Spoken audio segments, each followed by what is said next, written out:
ధన్పాల్ సూర్యనారాయణ ఉన్నారు. మాట్లాడదాం. బీజేపీ నుంచి గెలిచినటువంటి ఎమ్మెల్యే సూర్యనారాయణ గారు, ముందుగా కంగ్రాచులేషన్స్ మీకు.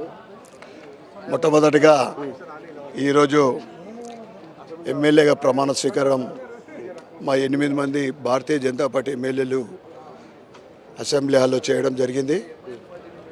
మొట్టమొదటి అసెంబ్లీ సమావేశంలో ప్రొటెన్ స్పీకర్ అక్బరుద్దీన్ ఓవైసీ తోటి మేము దాన్ని తిరస్కరించినాం. ఎందుకంటే అంతకన్నా 5 సీనియర్లు ఉన్నప్పటికీ కేవలం కాంగ్రెస్ ఎంఐఎంకు మచ్చిక చేసుకోవడానికి ఆ గేమ్కి వెళ్ళి ఆడడం జరిగింది.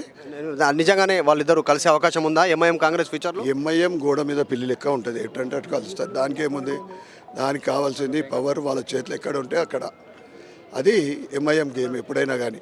గతంలో కాంగ్రెస్ తోటి ఉంది, మళ్ళీ బీఆర్ఎస్ తోటి, మళ్ళీ కాంగ్రెస్ పోయే అవకాశాలు చాలా ఉంటాయి. ఇక ఈ కాంగ్రెస్ ప్రభుత్వం ఏర్పడ్డది ఎట్లా ఉందంటే తుమ్మితే ముక్కు ఊడిపోయే విధంగా. అందుకోసమే ఎంఐఎం తోటి దోస్తాన పెంచుకుంటా ఉంది. వీళ్ళ 6 గ్యారంటీలు 2 అమలు చేసిండ్రు. దానికి ముఖ్యంగా మహిళలకు ఫ్రీ బస్సు, రెండవది 10 లక్షల రూపాయల ఆరోగ్య బీమా.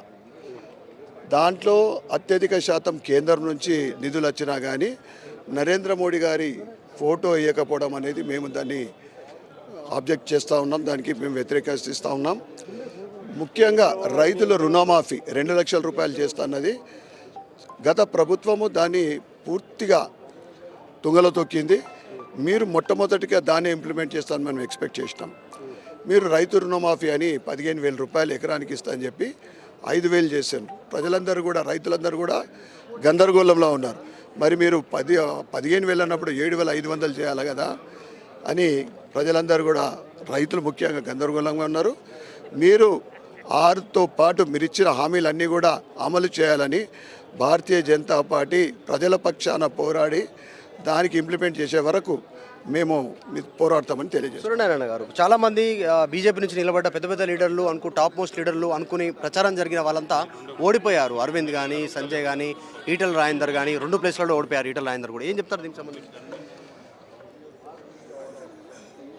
ప్రజలతోటి నేను గత 24 సంవత్సరాల నుండి ఓ ట్రస్ట్ ద్వారా సేవలు చేస్తూ ప్రజల గుండెలో ఉన్నాను.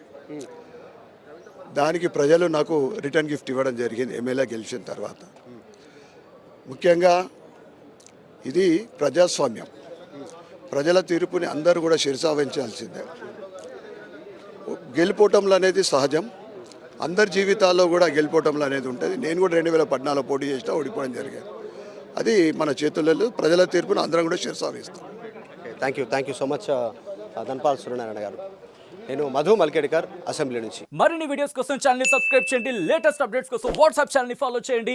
అండ్ లింక్ డిస్క్రిప్షన్ లో ఉంది.